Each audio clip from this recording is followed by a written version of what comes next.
Hi guys, this is Sukh ബ്ലോഗിലേക്ക് എല്ലാവർക്കും സ്വാഗതം. ഇത് പറയുന്നത് മറ്റാരുമല്ല, നിങ്ങളുടെ സ്വന്തം യായ മൊയ്തീൻ. വാ, വണ്ടർഫുൾ! എന്താ അത് തിളച്ച് മറിയുന്ന മട്ടൻ കറി. എന്താ മട്ടൻ എന്നല്ല, top mutton. Everything very tasty. വാ വാ വാ വാ വാ. ചിക്കനെല്ലാം ഇങ്ങനെ നല്ല വായിന്ന് വെള്ളം ഇങ്ങനെ വിട്ടുന്നുണ്ട് കേട്ടോ. വട്ട വണ്ടർഫുൾ. ചിക്കൻ കബാബ് എല്ലാം ഇതറിയാമെന്ന് അറിയാമോ നിങ്ങൾക്ക്? ഇത് കണ്ണൂർ സിറ്റിയിൽ നോമ്പ് തുറയാന്ന് ഗോയ്സ്. എല്ലാവരും ഉണ്ട്, എല്ലാവരും വന്നിട്ടുണ്ട്. വെല്ല വെല്ല പരിപാടിയാണ്.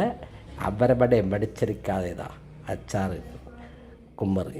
ഇതാണ് നാണ് എക്സസൈസ് ചെയ്യാൻ വേണ്ടി വെച്ച സാധനം. ഇതിങ്ങനെ എടുത്ത് പോക്കി കഴിഞ്ഞാൽ വെള്ളം ഇങ്ങനെ വരും. ഇത് പോത്തുംകാലാണ് guys, പോത്തുംകാൽ. This is a Portugal. Wow, wonderful, very tasty. This is Kannur City, guys. Signing by Suk Blog.